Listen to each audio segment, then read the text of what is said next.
মসজিদে গেছেন, আপনি যাওয়ার পরে শুনে দেখতেছেন 20 মিনিট বাকি আছে, বসে রয়েছেন, কোনো কাজ নাই। এই যে আপনি বসে রয়েছেন, আরো 20 মিনিট বসে থাকবেন, আপনি এমনি বসে রয়েছেন, অটোমেটিক গাছের পাতার মতো আপনার গুনাহ জোরে পড়তেছে। দলিল মুসলিম শরীফের 475 নম্বর হাদিস। ক্বালা রাসূলুল্লাহ সাল্লাল্লাহু আলাইহি ওয়াসাল্লাম, আল্লাহ নবী বলেন, আমি কি তোমাদেরকে এমন 3টা আমলের কথা বলবো না, যে 3টা আমল করলেই তোমাদের গুনাহ অটোমেটিক মাফ হইতে থাকে? 1 নাম্বার, ইসবাগুল ওযুই আলাল মাকারিহ।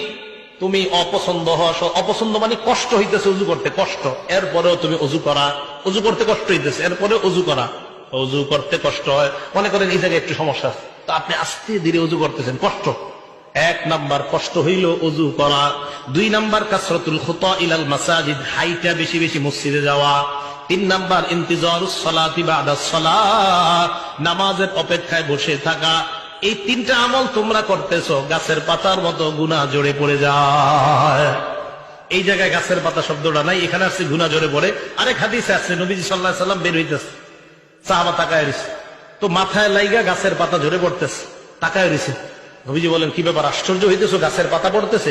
এই গাছের পাতাগুলা যেইভাবে পড়ে নামাজ পড়বা, এইভাবে তোমার গুনাহগুলা ঝরে পড়েছে। তাহলে 13 নাম্বার আমরা জানলাম, মসজিদে গিয়া অপেক্ষা করলেও কোনো লস নাই। কিন্তু আপনারা কি করেন জানেন, 100-1টার সময় যদি 1:16 বাজে যায়, অথবা 17 ইমাম সাহেব আসে না, সবাই একসাথে মিছিল দিয়া, হুজুর আসে না কেন, হুজুর আসে না কেন, এখন থেকে আর এটা করবেন না। কেন?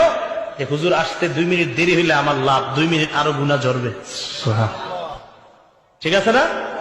এই গেল 13। 14 নাম্বার, আবু দাউদ শরীফের 558 নম্বর হাদিস। নবী সাল্লাল্লাহু আলাইহি সাল্লাম বলেন, ঘর থেকে যারা ওযু করে বের হয়ে মসজিদে আসবেন, আসার পর নামাজে দাঁড়াইলেন, আজরুহু কাজরিল হাজিল মুহরিম, ইহরাম বাঁধা অবস্থায় হাজী সাহেব হজ করলে যে সওয়াব, আপনি ওই সওয়াব পাবেন।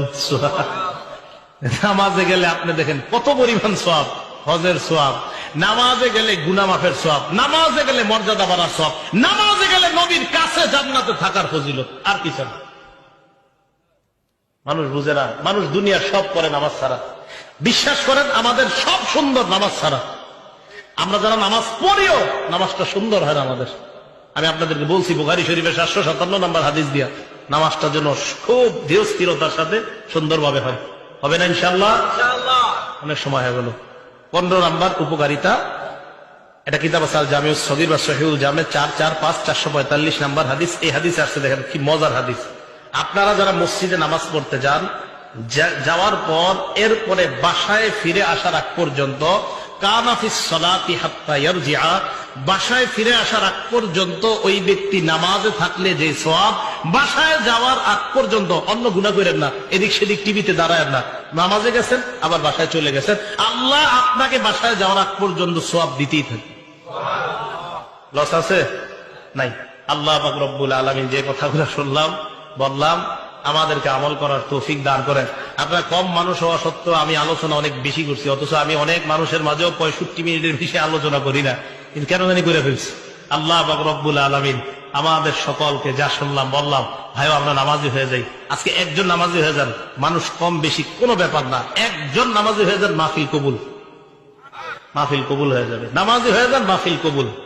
নামাজি হয়ে গেলে মাহফিল কবুল। 1 লক্ষ মাহফিলের মাঝে শ্রোতা, 1 লক্ষের মাঝে যদি 5 জন নামাজি নতুন করে হয়, ওই মাহফিল কবুল। কিন্তু 1 লক্ষ মানুষ হয়ে যদি একটা মানুষও নামাজি না হয়, একটা মানুষ নতুন করে যদি সুদ না ছাড়ে, একটা মানুষ যদি এই মাহফিল হেদায়েত না হয়, তো বলেন সে মাহফিলের কি মূল্যটা থাকে? এজন্য ভাই, এই মাদ্রাসা কর্তৃপক্ষ মাহফিলের আয়োজনটা করছে, অন্তত আপনারা যে মাহফিলের আয়োজন কেন এই নিয়তে আয়োজন করা হয়, মানুষ যেন হেদায়েতে কিছু কথা শোনে। আমি আমার আমলের জন্য আপনাদেরকে কিছু কথা বললাম। আমি নামাজের ওয়াজটা যখন আমার নিজের মধ্যে বেশি প্রয়োজন, তখন নামাজের ওয়াজ করা। আমরা যারা সফর করি, সফরের মাঝে দেখা যায় আমাদের নামাজ একটু দেরি হয়ে যায়, কষ্ট লাগে, আহারে অনেক সময় জেমে পড়ে থাকার কারণে তখন দেখা যায় জামাতে নামাজ পড়া হয় না। কত নিয়োগ করছি আজকে এশার নামাজটা জামাতে পড়বো, বিশ্বাস করেন এক জায়গায় দাঁড়াইছি, দাঁড়ানোর পর দেখলাম নামাজটা শেষ হয়ে গেছে। এরপরে আসলাম আপনাদের ওইদিকে একটা মসজিদ, ওখানেও দিকে নামাজ শেষ। আরেক জায়গায় থামাইলাম, ওখানেও নামাজ শেষ। ভাবলাম 15তে জামাত, গিয়ে দেখি না ওই জায়গায় জামাত হয়ে গেছে 8টায়। আরেক জায়গায় ভাবলাম 15তে জামাত, এখানে এসে দেখি না ওখানে 8টায় হয়ে গেছে। আরেক জায়গায় ভাবলাম ওখানে গিয়ে 15তে পাবো, সেখানে আস্তে আস্তে 8:30 বেজে গেছে। তো এইভাবে দেখেন সফরের মধ্যে অনেক সময় এইগুলা মেনটেন করা কষ্টকর হয়ে যায়। তো আমি চিন্তা করলাম এরকম হইতেছে কেন, মানে নামাজের ওয়াজ করা দরকার। তাই আজকে আপনাদের সামনে নামাজের ওয়াজ করলাম। আমার মাঝেও নামাজের গুরুত্বটা যেন বেড়ে যায়। কেন জামাত পাইলাম না, কেন জামাত পাইলাম না? নিশ্চিত কোন অবহেলা আছে, তাই জামাত পাইনি। অবহেলা না থাকলে আল্লাহ পাওয়াই দিত। কোন সমস্যা আছে মুশরিক না হয় অন্য দিন তো আমরা পাই, অন্য জায়গায় তো জামাত পাই, কেন মাঝে মাঝে এরকম পাই না? তো বুঝি যে কোনো গুরুত্বহীনতা, অবহেলা হচ্ছে কোথাও। এই জন্য আমার দরকার সর্বপ্রথম ভাই আমরা সবাই নামাজি হয়ে যাই। এক ওয়াক্ত নামাজ ছাড়েন না, এক ওয়াক্ত নামাজ কাজা করবেন না, এক ওয়াক্ত নামাজ কাজা করবেন না।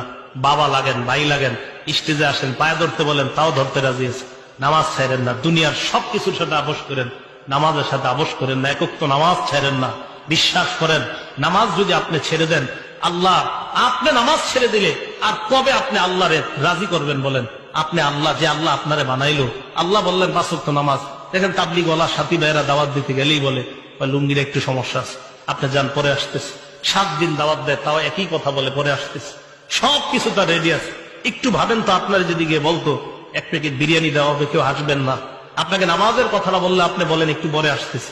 আপনি একটু সত্যি করে বলেন যে আপনাকে একটা বিরিয়ানির কথা যদি বলতো, কাচ্চি দেওয়া হবে 1 প্লেট, ঠিকই আপনি চলে আসতেন। তাহলে আপনি 1 প্যাকেট কাচ্চির কাছে আপনি নিজে আনতে পারেন। তো আল্লাহ বলতেছে একটু নামাজে আসো, তখন আপনি কত অজুহাত দাঁড় করান, ভাই একটু দোকানে থাকতে হবে, হুজুর এই সমস্যা আছে, সেই সমস্যা। আজকে থেকে একটা নিয়ত করে ফেলেন, পৃথিবীর সব জায়গায় অজুহাত দাঁড় করালেও নামাজের ক্ষেত্রে কোনো অজুহাত দাঁড় করাবো না। ঠিক আছে না ইনশাল্লাহ? এখন কথা হলো, আজকে তো ওয়াজ করে চলে গেলাম, আপনাদের মাঝে এগুলো থাকবে কিভাবে? মসজিদে নিজেদের মধ্যে নামাজের আলোচনা বেশি করবেন। নিজেদের মাঝে যখন নামাজের আলোচনা বেশি হবে, চা দোকানের সামনে নামাজের আলোচনা বেশি হবে, ক্ষেতের পাশে 2 জন দাঁড়ায় গল্প করতেছেন, যখন নামাজের আলোচনা বেশি হবে, দেখবেন যেই জিনিস আপনার মাঝে কম আমলের ক্ষেত্রে ওইটার আলোচনা বাড়াইয়া দিবেন, আমল শুরু হয়ে যাবে ইনশাআল্লাহ। তো দেখবেন যদি যে আমার মাঝে মনে হয় নামাজের গুরুত্ব একটু কম, তখন নামাজের আলোচনা বেশি আরেকজনের সাথে করবেন। আসেন মুরব্বী, একটু নামাজের ব্যাপারে আপনি আমারে কিছু শিখান, আমি আপনারে কিছু শিখাই। তো দেখবেন নতুন করে নামাজের প্রতি আবার জজ্বা তৈরি হইতেছে। আল্লাহ পাক রব্বুল আলামিন আমাদের সকলকে, এলাকার নারী পুরুষ সকলকে আল্লাহ 5 ওয়াক্ত নামাজ সময় মতো যেন পড়তে পারে আল্লাহ তৌফিক দান করেন। আমিন। ওয়া আখিরু দাওয়ানা আনিল হামদুলিল্লাহি রাব্বিল আলামিন।